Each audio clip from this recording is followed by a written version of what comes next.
Recording in progress. Hey guys, welcome back to Matters of the Heart and Soul podcast. My name is Janie Charlot, and this is Russell Bruce. Hello, everybody. So, welcome to a new podcast episode. Today we are talking about the soul journey and what does detachment mean for the soul journey, and how we probably all could do a better job of practicing detachment. So let's dive right on in. Russell, what does detachment mean when it comes down to the soul journey? Okay, so we were having a great conversation. We figured we'd share it with everybody else, turn it into a podcast. And what we were touching on is how so many people in the physical reality are attached to things like, whether it's cars, houses, money, people. And then it's also being validated and being loved by people in a physical sense, right? Mm-hmm. And we started having a conversation about, say, like the difference between, say, a monk who goes into solitude up in the Himalayan mountains into a cave, to become closer with the divine. Or on the other hand, you would have, say, a hardcore criminal who's committed crimes and done horrible things in prison where they're put in solitary confinement, so they're isolated or ostracized, right? So we were talking about the difference of the two. And I know it's kind of extreme, but it just helps shed some light on the topic, right? So, like, say for example, the prisoner that's in solitary confinement that's committed heinous crimes, etc. So they're trapped all by themselves, alone for maybe months on end with their own thoughts. And in some cases, that's probably very torturous because if if they didn't, and I'm gonna hold that thought for 1 second. So let's take this guy. He has all these horrible visions of horrible things that they've done or that were done to them in most cases, right? And then you have this monk who had this life of like capturing light and love and magic and the beauty and essence within this physical life. But now they go into a form of detachment. They give up their houses, their cars, their clothes. They give up relationships to go off, excuse me, they go off into isolation so that they become closer with the divine and they meditate. And they get to the point where they could sit still and meditate and go days without eating. They could slow their heart rate down to almost to where it's beating every so many times per minute. Like I'm talking about just very phenomenal things, right? And it's only to go to show that we really are eternal spiritual beings having a temporary physical experience called life.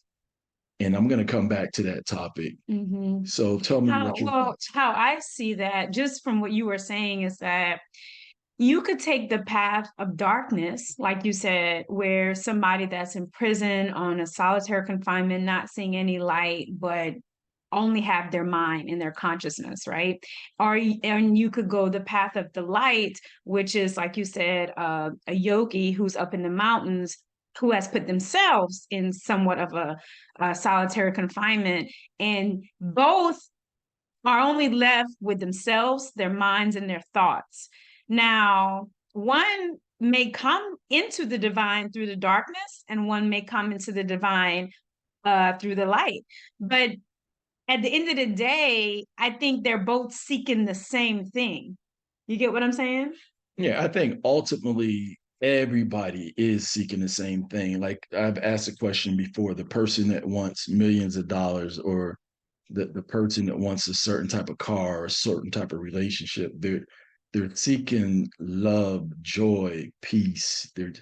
they're seeking something, something internal. right, There's this internal void or this internal hole or something internal that you're seeking. And some people go the route of a lot of material things, cars, houses, women, men, whatever, thinking that that's going to give them this internal satisfaction to the deepest level. But the deepest level is the soul, and not and it's non-physical. right. It's non-physical, so there's nothing non-physical that will be able to satisfy the soul at that deepest level. Yeah, and the only thing that could bring that type of joy is to know that that soul is a spark of the divine, Yeah. that you are connected to the universal prime source that's responsible for bringing all things into fruition, right? Yeah. That puts the planets, the suns, everything into motion. And it's nothing that you have to seek outside of yourself. And I can't express that more.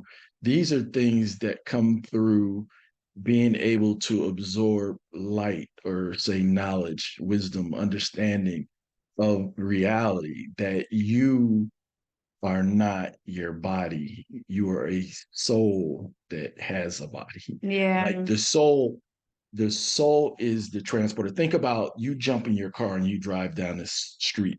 You are that soul.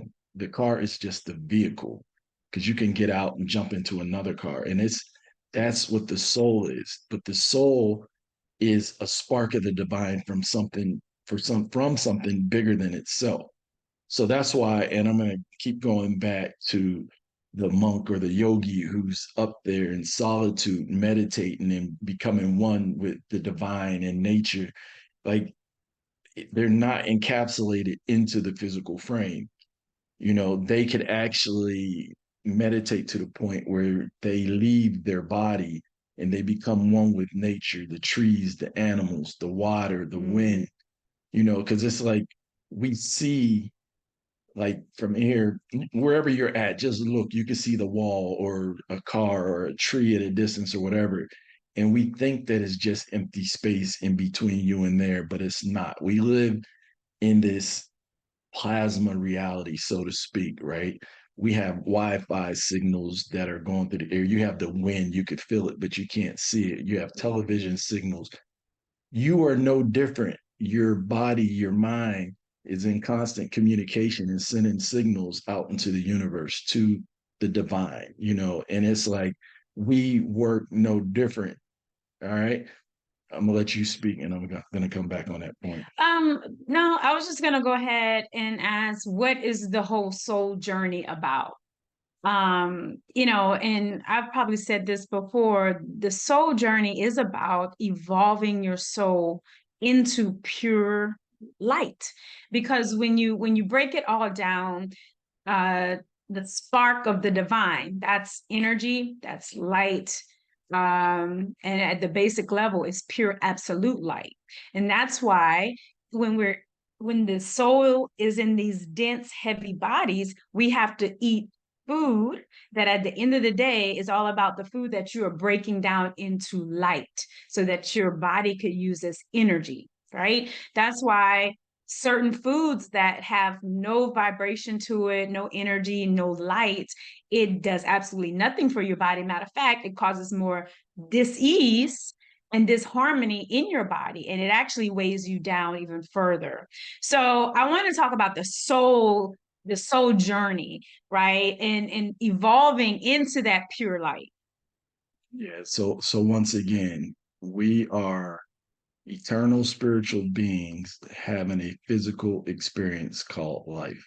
Look, you could take whatever you can get out of this, chew the meat, spit out the bones. Yeah. If it doesn't resonate with you, you could turn off right now. But I'm telling I you, usually put that yeah, disclaimer. if you get a fraction of this, regardless of your religious, spiritual beliefs, I'm telling you, it will open up the doors to helping you understand everything at such a deeper level. But the journey of the soul is to come back to the knowledge that you are God, like Yeshua says. isn't it true in your law that ye are all God's children of the Most High God? That we we are sparks of the divine. So like We're not separate. we're We're not not separate. separate, and we don't have to do anything to gain acceptance into the arms of God or into the heart of God or into the love of God. Yeah, and this may be jumping a little bit ahead. So let's talk a little bit about The soul say, journey. yeah, the soul journey, but say near death experiences, right? And at the end, I would love to put a near death experience as well as a reincarnation story link in the write up of this so that people could actually see what we're talking about. So let's just take, for example, Janie did a great interview recently with a lady who had a near death experience to where she was clinically dead and came back to life on an operating table. And her story, like thousands of others, I've listened to hundreds of these stories personally, hundreds of reincarnation stories. A lot of times when these people pass and they go to the beyond, right? And some people go, oh, they didn't actually go into Sheol, but it's like, but they all pass, they all talk about how their life flashes before them. They get this life review where they get chance to experience all of say the great things that they've done for other people. They got chance to feel the joy that the other people felt based upon what they've done. They also got chance to experience the opposite. They got chance to feel the hurt and the Yeah. pain and The anguish emotion of it. that they have caused other people in this life. And then they decide whether or not they're going to go beyond and go to a different realm of existence, or they're going to reincarnate and come back, or maybe be sent back while they're on that table to come back to change their life and to fix things. Because a lot of times it's like the ancient Egyptians used to get judged by Mayat by putting their heart on the scale of justice, and their heart had to weigh lighter than a feather in order for them to enter the kingdom. You hear other people say, hey, you got to just break the 50% barrier, being 51% 51%, good yeah. versus Mhm. evil or higher, whatever. Mhm. You have all these different philosophies, but at the end of the day, everybody should strive to be the best potential human being that they could be and spread love and joy to everyone. It's easier said than done, but that's the goal, right? Mhm. So these people, a lot of them die and they go to this light that they could only describe as being God, Jehovah, Allah, Buddha, Krishna, Jesus, whatever you want Oneness, to yeah. call it. They morph into this, and all they could describe it as is love. They say that it's pure love. That's all they feel. And they get messages, they're told things. And a lot of times if they weren't ready, they're told that they have to come back. All right. And they all say the same thing. Now they could have had a loving relationship back in this reality.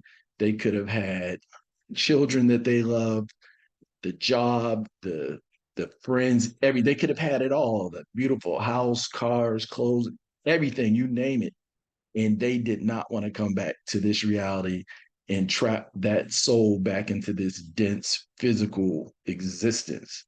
So that is, you could go out and find hundreds, and you could listen to people from India, from China, like all over the world. These people didn't get together and create some conspiracy to come up with this stuff. These people are literally having these experiences. So you hear people saying, oh, nobody's died and come back. Yes, they have. Thousands of people have come back and they've told the story. Mhm. So at the end of the day, it's all about love.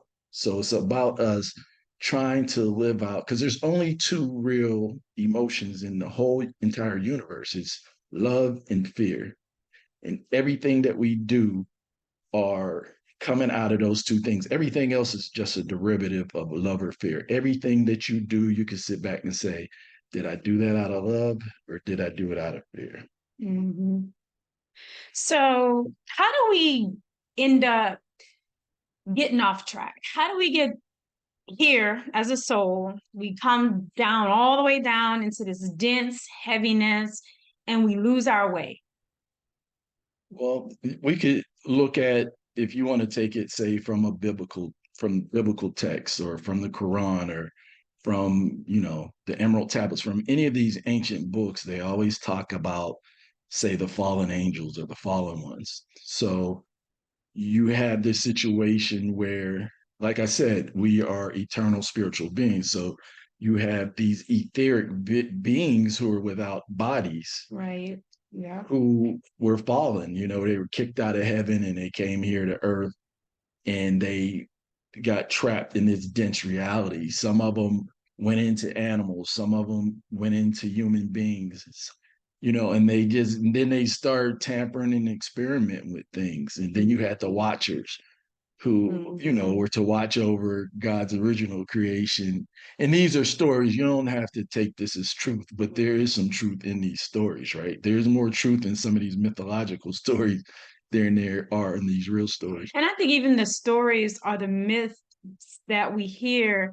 It is to give you a little bit of the soul journey. It's Yes. to actually help you understand your soul journey, that you come to, a very non-physical being, etheric, that actually come down into a denser body, but you're still a spark in a body, and that you're here to learn things and to do things too. But we was talking about how we get like off track, how we get stuck here, and then we lose our way as light beings, as souls. Right. So there are plenty traps that are set up here to throw you off track. Like today's society, you could look at people where they'd rather be entertained than educated, right? So today is Sunday, and today's one of those days where a lot of people attend, church, mosques, synagogues, etc. And football is on as well, which, is one of those things that a lot of people like to watch. And, I used to watch it a lot. Over the last few years, I don't watch it as much. I probably watched one full game in the last 3 years, but it's like a lot of things have distracted us from who and what we really are and what our true purpose is, right? Mm-hmm. So our purpose is not to just work 9 to 5 on a hamster wheel, to eat, fornicate, get drunk, To be in survival, and to to keep repeat. working towards material things and repeat, like. And I think that if you pay attention to the patterns in your life, you will be like, this, there's got to be more to it. And then your soul will start to show you the patterns, and the changes are the matrix, like Russell said, the traps that is here to keep the soul trapped from evolving. And you gotta really be aware, moment by moment, day by day, of what's happening, and stay awake and alert in these traps. Yeah, and it's almost like this conjure video game. Yeah. Everyone's trapped in, like, okay, it's like, all right, we're all gonna go down. We're all etheric beings up in this divine realm, and we're sent down here to actually wake up to find out who and what you truly are, right? And your memory of who you were before is totally wiped out. Like, Yeah. hypothetically, let's Develop say if you believe forgetfulness. in reincarnation, say if you were a king and queen in a previous life, and in this life you come in fully conscious as a baby in diapers, and you have this consciousness, but your your speech is skewed to where all you can do is make baby sounds, but you come in with all this knowledge and wisdom. Hey, like, why am I here? Why am I trapped here? And you're in the hood, and you're with uneducated parents and alcoholism and abuse and all these other things. You would probably want to commit suicide, right? Yeah. So Hmm. this is where they say the Akashic record is wiped clean. So you come back, you have no knowledge of the other side. But what happens is you go through life, and you go through these stages of life. You go through being an infant, through puberty, through your teenage years, through adulthood, to becoming an elder, to becoming an ancestor again. And along the line, you're going to get these spiritual nudges. You're going to have your spirit guides and angels that are going to come to you, whether it's through your religious affiliation or spiritual association. Some people even go into secret society to get this type of information, to wake up to find out who they are. And once they do it, then what they try to do is help others, and that's what our mission is, to help others try to wake up to the knowledge of themselves and live the best life possible. Yeah. And, if we're here to grow and evolve our souls spiritually, what are some things to balance material and spiritual world? Because we're here, we're on the earth, we're in physical bodies, and we're learning the lessons of the soul every day. So I think it's about balancing the physical with the spiritual. So what are some things and some ways to balance this soul journey that could be so heavy? I mean, sometimes, the feelings of being, a soul trapped in a body, and knowing that, and, learning all these lessons, and being awake to the calamities in the earth, and the suffering on the earth, and the pain that people are going through because they are disconnected from their soul. They're disconnected from their mission and their journey. So sometimes that's a tough journey. What are some ways that we could talk about, and how to balancing being spiritual, a spiritual soul, and being in the physical body? Great question, by the way. So this is where detachment comes in, right? In the scripture in Revelation, it says, "Come out of her," talking about a nation or a mental philosophy. It says, "Come out of her, so ye be not." So like a mental construct, a belief Right. So you pattern. be Okay. not partakers of her plagues, for her iniquities have reached the heavens. So it's like we live in a society that say maybe going to hell in a handbasket.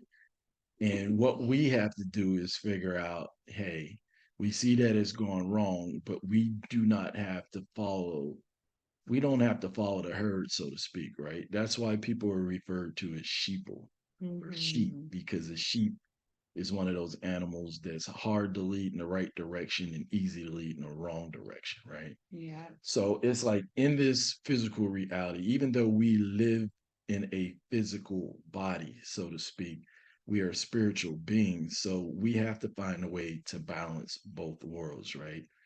And that's where the whole mental, spiritual, and physical balance comes in. So it's like we can't be so spiritual that we're not physical, right? So we can't just sit around and pray all day and meditate and thank the Lord and say, "Holy Jesus," while we sit and eating pickled pig feet and not working out and doing all this, because you're not going to be balanced, right? Because they all balance one another. So it's like you made a good comment earlier where you're talking about the spirit is light, right? So if you're in a light body, you want to feed light. So we were tricked into believing soul food was eating a whole bunch of dead food like we do on Thanksgiving, like eating candy yams, macaroni and cheese, and turkey with tryptophan, and like all Mm-hmm. these things that require a nap afterwards. So if you're eating soul food, it would feed the soul. So soul food would be equivalent to eating stuff like watermelon and grapes and and Growing from the different fruits sun. and vegetables that are growing to the sun. Because just like if you look outside, all living things are getting their energy from the sun and they're reaching up toward the sun. Yep. These are the things that are getting crap sunlight or soul light. Soul means light or sun, right? So we take in that when we eat it. So, not saying you should never eat an animal, but we should understand like they're The not, balance. yeah, yeah, Yeah. there's just so much more to it. There's certain things like eating wild caught like fishes and eating things like bison over chicken and over other things, like because of the way they repair DNA and allow you to absorb more sunlight versus other things. So that's another story for a different day. Yeah. But I yeah, was just gonna add to what you were saying that as your soul is able to hold more light, because light is information, right? You're gonna have a change in your DNA, you're gonna have a change in your diet, you're gonna have a change in the foods that you could even tolerate. You're not gonna be able to really tolerate those heavy, denser foods because your body has changed. It has become more light and the DNA has changed. So where you could have eaten pig feed and stuff like that before, your body won't really be able to hold that kind of food because it's going to be too heavy for you. So it's true. It as you evolve, and that's the other thing. You know, you probably hear the term "old souls" because, like Russell mentioned earlier, you reincarnate to come back, redo the lessons. And he spoke about Norma Edwards. She was the one that I interviewed when she had a near death experience, and she talked about that she had a life review, and she actually reviewed several of her lifetimes. You know, one time she was actually a white man on a horse beating the slave, and then the next lifetime she was the slave. So is that's why it's like you have to focus your awareness on internally growing and evolving and not really staying stuck on the physical. Even skin color, you know, a part of the 3D reality that we are in is about separation. If you think about it, everything is in extremes, black and white, good and bad, you know, up and down, all of that. But as your soul evolves, and Russell mentioned it, that there is one light and that we're all a part of that oneness. So you're gonna get into more of unity consciousness, unity as a soul, and not separation in everything. And if we're evolving our souls, which is the core, the internal being of who we are, and there's levels to the souls as well. There's a lot of levels to the soul.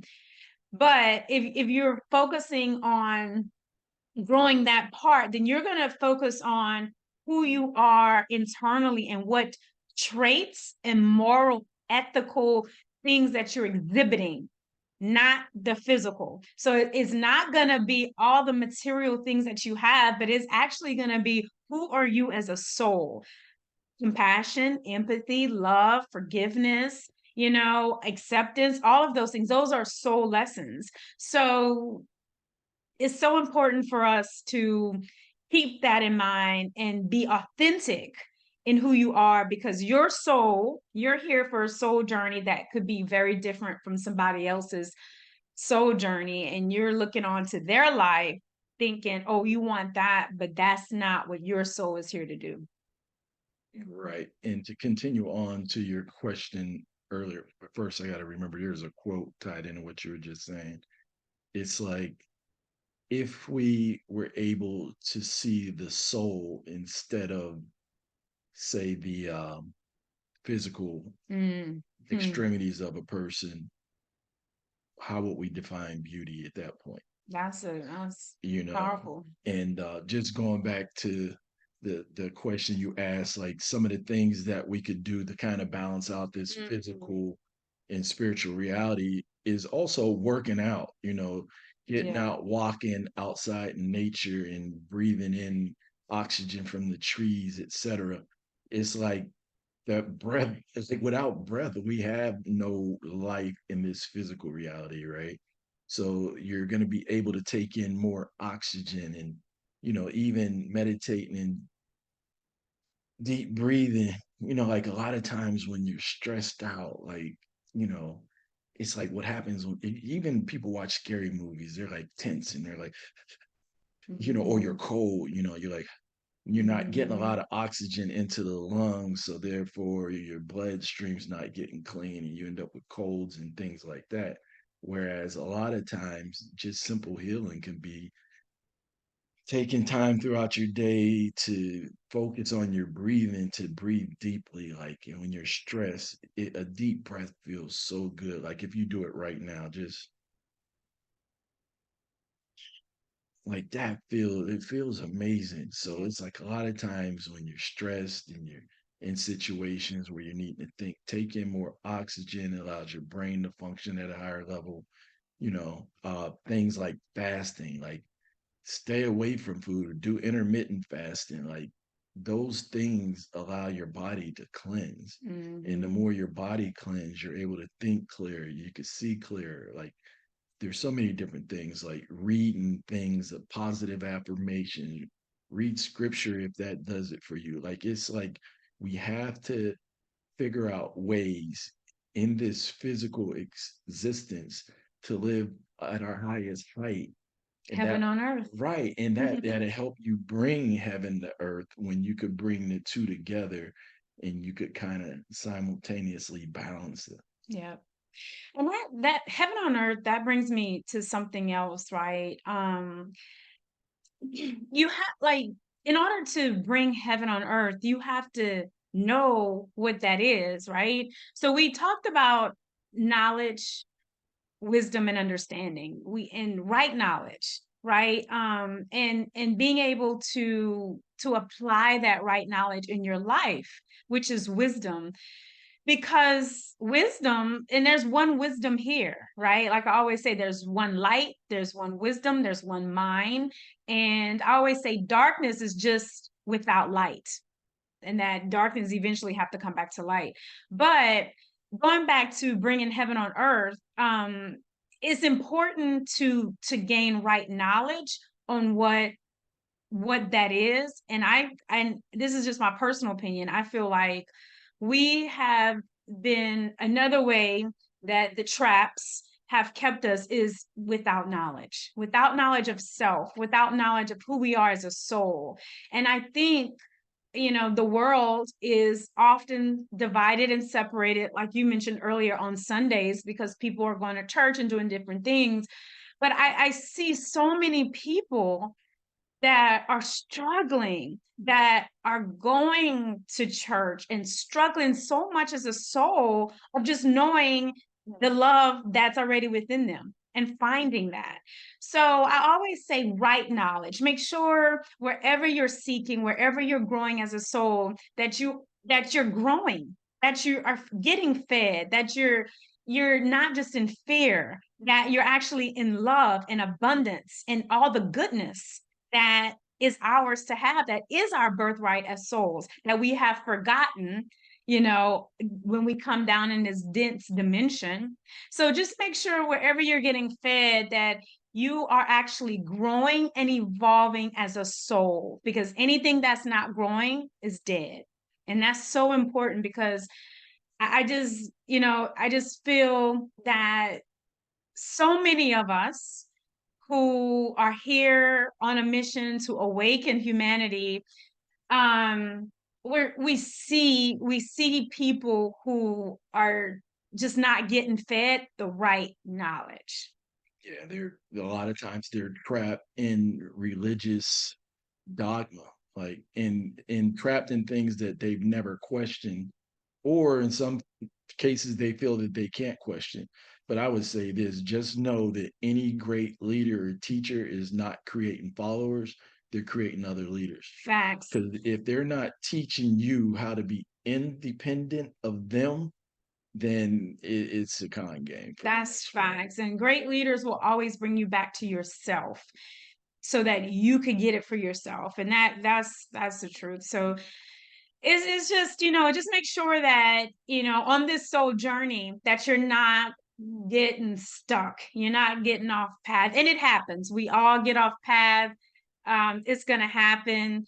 But just know that there is a path that is already lit up. It's already lit up. And we have to go down that path. And like we always say, seek the kingdom. And what is the kingdom? The kingdom is up here, right? Be the king of your own dome and be able to govern your own mental. You should be voting for yourself this election. You are your government. We should all be seeking to be sovereign kings and queens in our own right, because at the end of the day, it's like you can go out here, it says what does it benefit a man to gain the world and lose his own soul? And it goes back to another one of my favorite quotes is that man began to lose himself when he discovered the mirror because became more preoccupied with his image than his own soul. Mm-hmm. And it's like if we seek the kingdom first, which is that knowledge, wisdom, and understanding, of who we are and our connection to the Most High, if you seek that first, everything else will be given to you. And then it's like you may only need 1 million versus 100 million or $1 billion. Yeah. It's like you can only spend so much money in a day. That's why some of these people who have hundreds of billions of dollars while people starve, to me, is one of the sickeningest things in the world. But I'm not going to condemn them. I'm not going to be judging her. But Oh, yeah. there's something diabolically wrong in a society where we throw away food. I've worked in the fast food restaurant industry. When we throw away so much food at the end of the day while other people starve, Yeah. that there's nothing godly about that. Yeah. And abundance is our birthright. Abundance, prosperity, that is our birthright.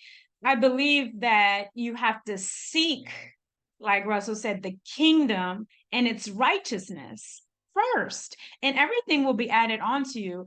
I will tell you, I've gone to Nigeria a few times on mission trips, medical mission trips, completely paid for out of my pocket because that was just what I was being called to do at the time. But each time I did that and each time I came home, I was rewarded and blessed in big ways, major ways, So abundance and prosperity is our birthright. I think is in balance, is in righteousness. And what I mean by righteousness is love, compassion, justice, empathy, the goodness of the light of the one mind. And Russell just mentioned, seek the kingdom, your mind, right?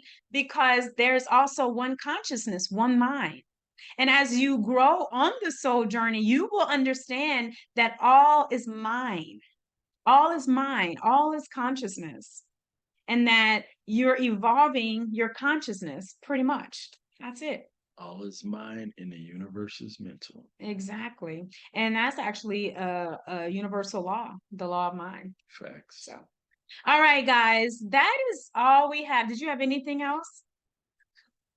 We can go for another 4 or 5 I know, hours. but little bites at a time. Again, if this resonate with you, awesome. If it doesn't, that's okay too, because awareness and consciousness is about being able to understand the knowledge that you're getting. So if this doesn't resonate, this is not quite, you're not able to hold that information, that's okay. Come back when you can, because we're all on different levels on this soul journey, and we're actually all teachers and students to each other. So when you think about it, we're all really just teaching each other along the way. We're all giving and taking along the journey and helping each other to get to the light and to hold more light and to get to pure light. Pretty much. That's it. Go. So we'll catch you guys next time. As always, we appreciate you guys. Please like, subscribe, and share. And we'll catch you guys next time. Until then, lots of love and lots of light. One love. Peace. Take care.